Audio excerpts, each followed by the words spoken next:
Welcome to the Doctor's Life Podcast with Ansari-Winn and Dr. Dr. Diane is a coach for doctors. With her 15 years of experience as an anesthesiologist and certification as a physician development coach, Dr. Diane coaches doctors on how to live a rich life of purpose, fulfillment, freedom, and happiness both at work and at home. In this podcast, Dr. Diane brings together doctors and researchers that are experts in health, wellness, stress, and burnout, as well as doctors that have been successful in clinical practice, academics, non-clinical careers, and business to share their expertise and life experience so that you can live your own life purpose, fulfillment, freedom, and happiness. To get free access to a PDF and video of easy and proven strategies that melt stress away and keep it away, simply register at www.dianeansari-winn.com. That's www.dianeansari-winn.com. Now here is your host, Dr. Diane Ansari-Winn. Hi, it's Dr. Diane here, and I have a quick request before we jump into the show. If you like this podcast, it would mean so much if you took just a moment to hop over to iTunes, write a review, and rate the show. That is how other people will find the show and get the same great value from it that I hope that you're getting. It just takes a few moments to click a star rating and write a quick note. Now, on to the show.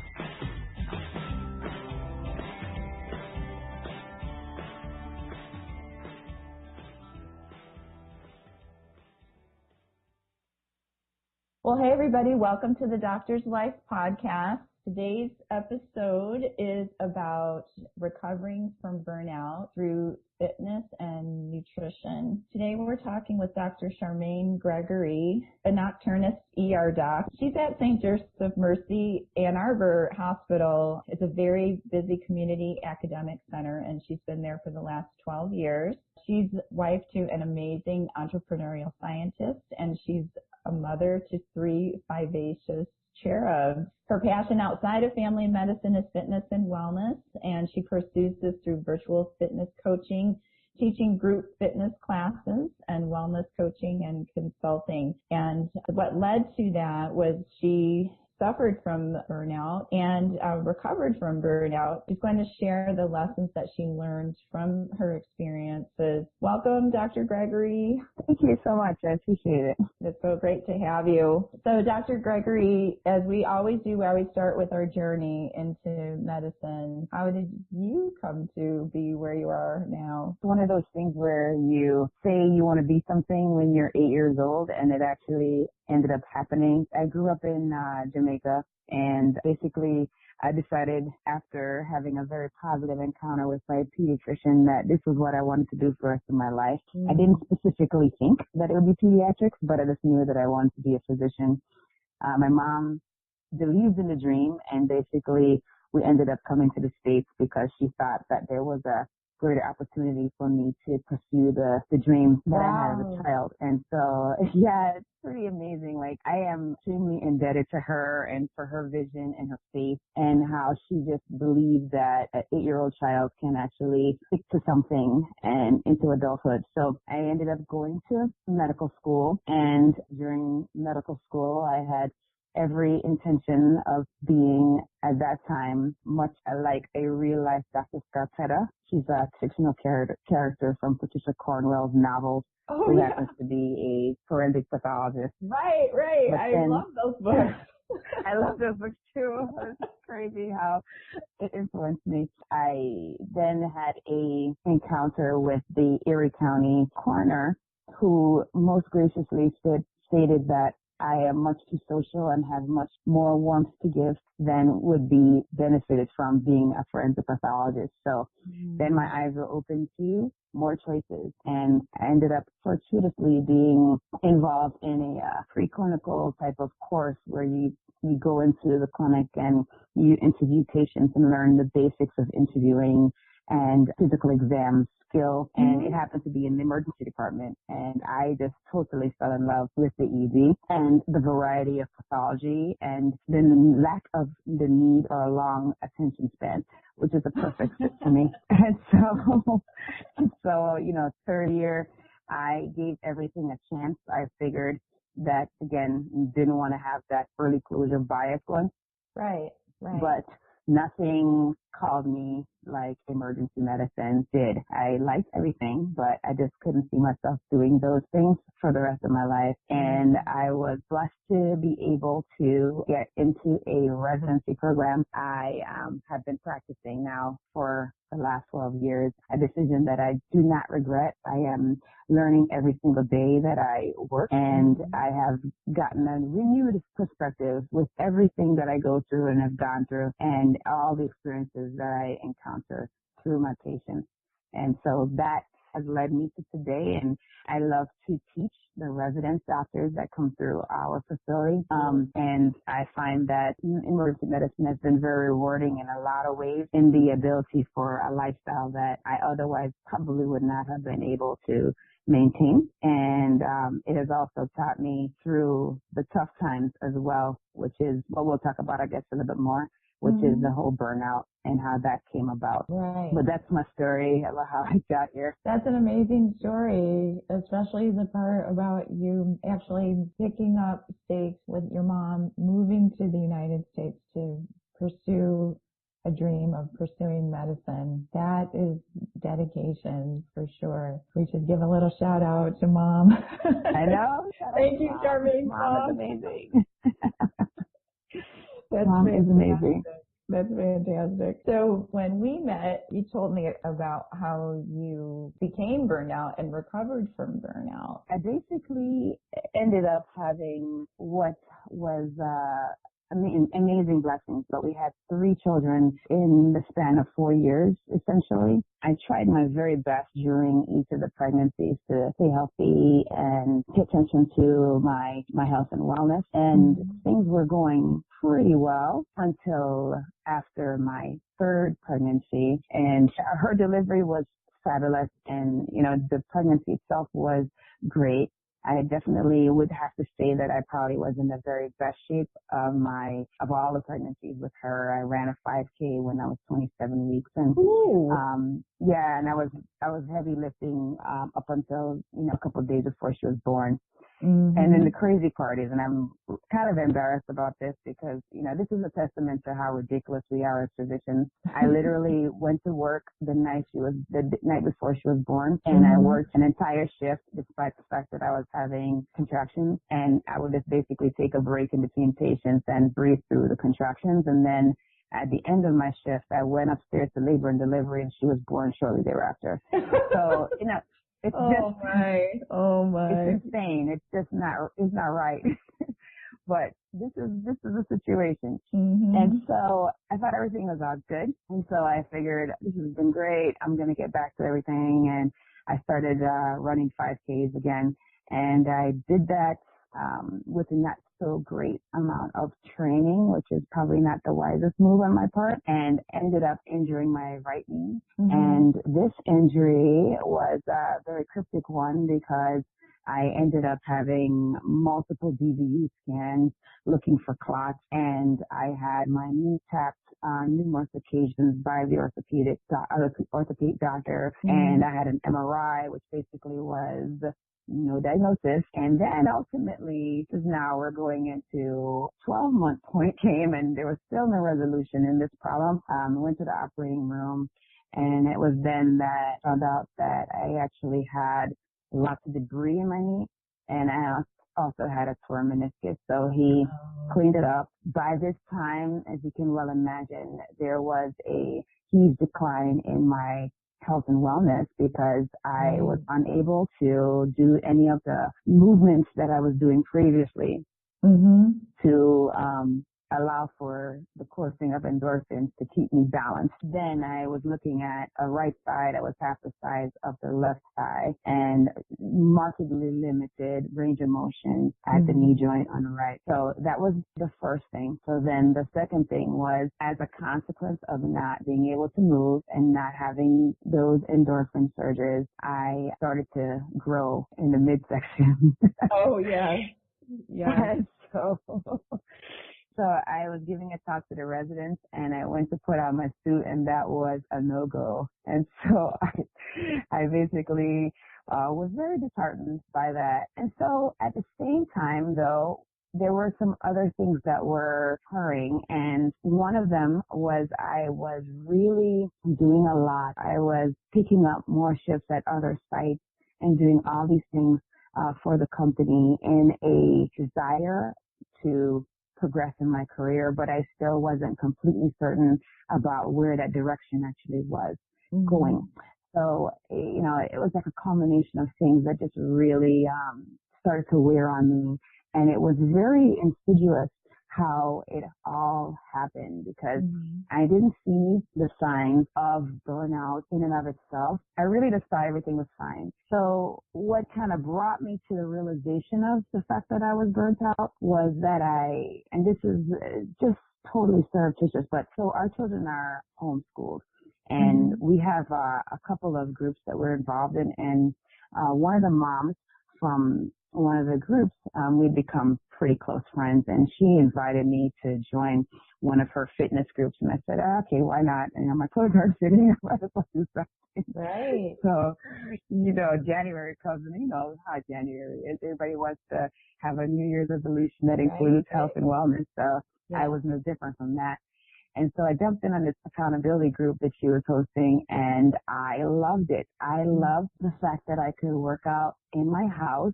I love that I had to like check in with these women so as not to disappoint anybody, you know, and ultimately it became a habit that has sustained on a permanent basis. But, you know, that one decision just kind of opened my eyes to the possibilities, because ultimately she pushed me and she said, well, you know, you like doing this, you might as well, you know, get something out of it. So why don't you like help other people to do this as well? And so I said, okay. And literally it was the thing that inadvertently pulled me out of that deep, dark abyss of burnout. And I started doing a lot of personal development, because part of being able to help other people and being able to give in that way is really getting to know yourself and getting to know the things that drive you, and getting to be in a place where you can inspire. And you cannot inspire if you're in the dark. And so I started reading more and really developing my sense of self and built confidence in who I was, or who I am, I should say. Who you are, yeah.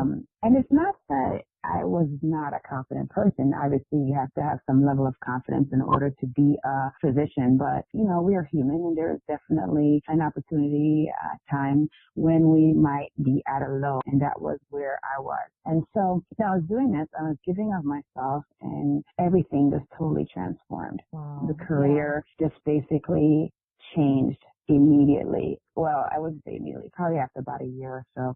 I started noticing that I was more emboldened to do things and ask for things and stick up for myself and negotiate, and things that I would not have done before. I found that I had more confidence to do these things. And so I was documenting my journey on social media, and it caught the eyes of some of the people who were in corporate at my organization. And so I was asked to give a talk at one of their lunch and learn sessions. And so I did that, and it was all about balance, which I thought was kind of funny. Yeah. And so I was like, you guys think that I'm an expert at balance? I think that's hilarious, because I feel like, I'm not balanced now. This was during the time where you were still recovering from burnout. This was probably a little bit over a year into the recovery period. Okay. And again, this time I still did not realize that I was burnt out. I still didn't really understand that. I just knew I felt better. I just knew that I felt more alive and more healthy, but I didn't understand where I was coming from. Got it. So I gave this session, and one of the ladies there, she said, Dr. Gregory, I have to tell you that you took care of me. And I said, I did? Because, I mean, you have to understand that I see so many patients. So unless you have made either a very positive impression on me or a very negative one, I'm probably not going to remember. And so she said, yeah, I have to tell you, though, that you, the person that's standing in front of me right now, is not the person that cared for me when I came to see an emergency department. Of course, now as she's speaking, my heart is sinking deeper and deeper because I'm like, oh no, what does she want to say? And so she says, yeah, when you took care of me, I wasn't questioning, what your thoughts were. I didn't feel like you're providing poor care to me.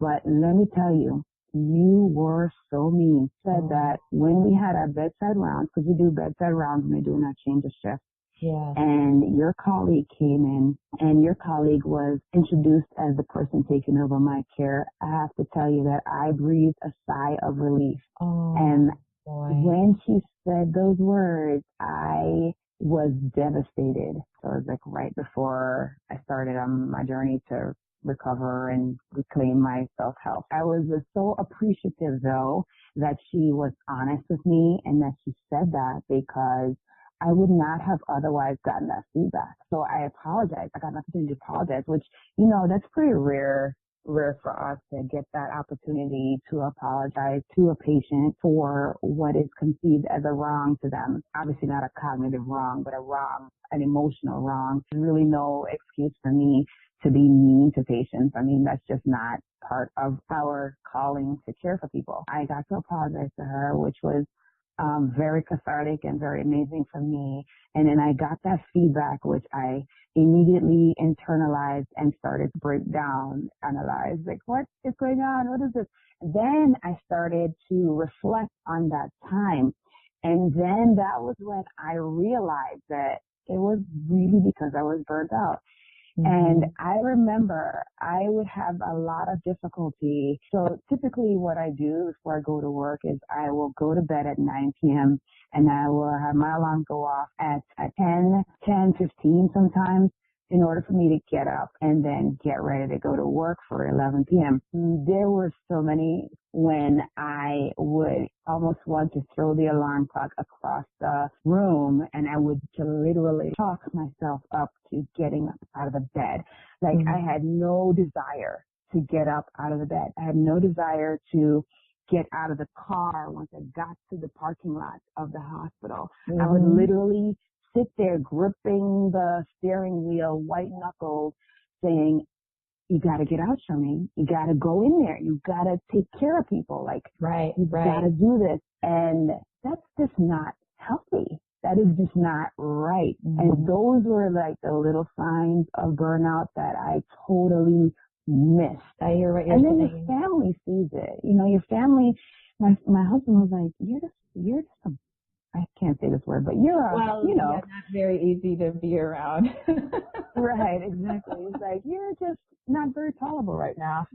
And I just kind of chalked it up to, I'm just tired. I've just been working a lot. It's not a big deal, but it was really a big deal. Your family gets affected, and then it is the last thing ultimately to get affected, which is kind of crazy. I mean, I suppose it's a good thing because of the fact that we deal in people's lives, is your work. But your work doesn't get affected in the sense that you become incompetent. What happens is, because you lose your passion for what you do, you stop growing. And if you stop growing, then you're not being the best you can be as far as a provider of care. And so that's how you really get hurt when you burnt out. So basically that's how I realized that I was. And, then I was like, oh, forget this. I'm going to become very vocal about this. Like, I found a way inadvertently to get out of this, and without even knowing I was in it. And, I just really got sold on the fact that making sure that you have a steady stream of endorphins, and that you're eating well, and you're fueling your body well, and you are fueling your mind well with very positive items, that you can totally combat this. So then I went to my leadership at my job, and I basically told them, I was like, hey guys, I see that you are jumping on this burnout bandwagon, but I'll tell you that when I was going through it, I, A, did not realize I was going through it, and B, I had no idea where the resources are in order to assist me through this journey. And it was only by sheer serendipity that I found that by focusing on health and mindfulness, that I was able to get myself out of that abyss of a pit that is called burnout. Right. So of course everybody was like looking at me like, oh my God, I can't believe it. How could this be? Like, who else is burnt out? And of course there were several other people, and it is just amazing and a huge delight to see that the American College of Emergency Physicians has embraced this and realized that it's a true problem that is devastating us as a specialty, and has basically focused work groups on helping physicians to combat burnout. And I mean, my way of coming out of it is just one way, but there are so many other pathways. But the problem is recognizing it to begin with. And once you have recognized it, realizing that there are a ton of resources. So I know personally of the resources that are available through ACEP, but I know that the AMA is also doing quite a lot of work in this regard as well. And they actually even offer a mini quiz that you can take. It's completely available to everybody, that you can take and assess yourself and just see if you flag for potential burnout. And if you do, then that is a great opportunity for turning the ship, so you don't go in the wrong direction towards that iceberg and you actually head towards land instead. So that's basically my story with burnout.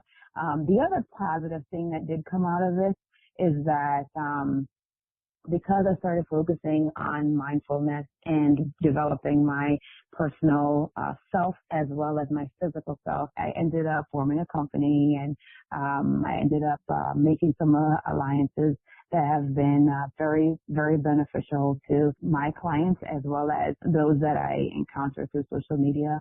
And then I had the opportunity this past summer when I went to one of my fitness conferences to become certified in this really cool group fitness format. It's a mixed martial arts, and it basically combines Western boxing and jiu-jitsu and Muay Thai. So fun. And so I got certified in that, and then I ended up getting the amazing opportunity of actually teaching the format to my colleagues at our national convention a couple months ago. So that was like the highlight of my year as far as wellness and fitness. From what I hear you saying, we need to be mindful of ourselves.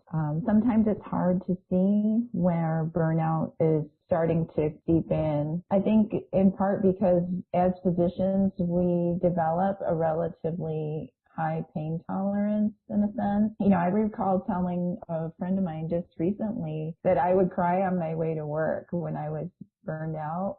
And they are not in medicine, and their response was, Diane, if I had a job where I was crying on my way to work, I would think about not doing that work anymore. And my response was, well, yeah, you think about it, but it wasn't really part of reality, right? What is remarkable to me, many things, of course, about what you've shared, but one thing that I wanted to underline is that you said that you had 3 pregnancies in 4 years, and you were still working, and when you were exercising, you were okay.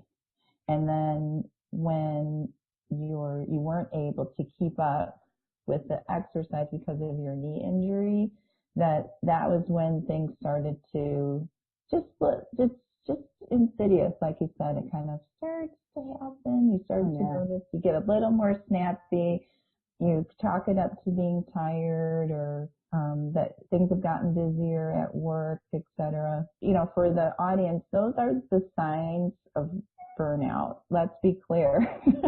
Yes, those are signs of burnout. And, you know, what they found from the literature, of course, is that it's not in every specialty, it varies, but most specialties have at least 1/4 to 1/3 of that's on the low end of the docs in their specialty having some symptoms or signs of burnout. And then in most cases, or across the board, all specialties, it's over 50%. And the way to identify these things are, as you said, there's self-assessment, there's talking with others. You know, people aren't going to tell you, a patient isn't necessarily going to tell you, or the nurses or your colleagues or even your spouse, except to say, you know, your hard to be around or something. Right. Right. But like some docs start drinking more, it's like it can be very insidious. And there are a lot of resources out there, including the Physician Vitality Institute, of course, www.physicianvitalityinstitute.com. Reach out to me as well. There's a Physician Vitality Index on my website that you can take at drdiane.com. It's a little bit more informal instrument, but gives you a great idea of where you're at. And the beautiful thing about what you said is that it can be overcome, managed. We're very high functioning people in general, and we want to be at our best. So say that someone has identified where they're at and they decide that they like what they've heard you share, and they want to try to use it. They don't want to go to the AMA or, like they said, you know what, I really like how Dr. Gregory described, and I'd like to try to start including more of the habits that she described. What would you recommend? Like, where would you start? So if they would like to get started, I can do a health assessment and we can have a conversation about what would be a good starting point for them, because everybody is at a different level, and we can tailor programs towards whatever level you are. I mean, from the person who has never worked out ever to the person who used to do triathlons and maybe perhaps is not able to do them currently. Okay. And then figure out what is a good way to incorporate nutrition as well as movement to get you to be the very best you possibly can be. Occasionally, I will do book clubs, and these are accountability groups as well, where we may talk about a book that is going to help out with our personal development and helping us to be more mindful and really improve upon our internal self. And in conjunction, because we're doing this, we are also bettering our wellness physically and mentally, and the overall self is in a better place. So I do offer those kinds of services. I offer personal coaching on a virtual basis, and I offer accountability groups, which have been instrumental, again, as you heard, in my own journey. And I found that, to be honest with you, we tend not to do very many things unless there's some mode of accountability involved, right? Right. I mean, oh yeah, you take your boards because you want to pass your boards so you can keep practice. There's accountability there. When we have someone who's in our corner, when we have a group of people who are on the same page, we tend to aim higher, we tend to achieve more, and your wellness and your mindfulness is no different than anything else. And so I do offer that service as well. Beautiful, beautiful. Well, if somebody wants to get started with you, Dr. Gregory, how can they find you? How can they get hold of you? So you can give me a phone call at 240-FIT-DOC8, or you can send me a message at Charmaine, CHARMAINE, at fervently, FERVENTLY, fit, FIT, with, WITH, Charmaine.com. I believe my website will also be in the show notes, so you can also reach me that way. And you can probably go to the website and take a look at some of the videos and blog posts. And if you feel like you would like to learn more, you'd like to work with me, then please feel free to contact me at either one of those ways. Excellent, excellent. Well, Dr. Charmaine Gregory, it has been such a pleasure talking with you, and congratulations on your journey back from occupational burnout. Your story is very inspiring, and I'm really glad to have had the opportunity to speak with you today. It has been a pleasure, and I really appreciate you. We're all inspired to help each other, and so it's a pleasure to have you here. So for everyone in the audience, thank you so much for listening to this episode of the Doctor's Life podcast. And until next time, I hope everyone stays happy and healthy. Take care.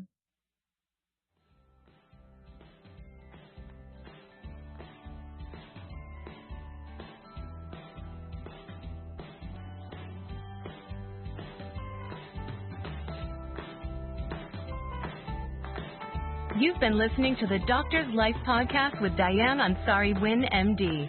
Go to www.dianeansari-winn.com to read show notes, listen to past episodes, share your comments and show ideas, and pick up your free PDF and video of easy and proven strategies that will melt your daily stress away. That's www.dianeansari-winn.com.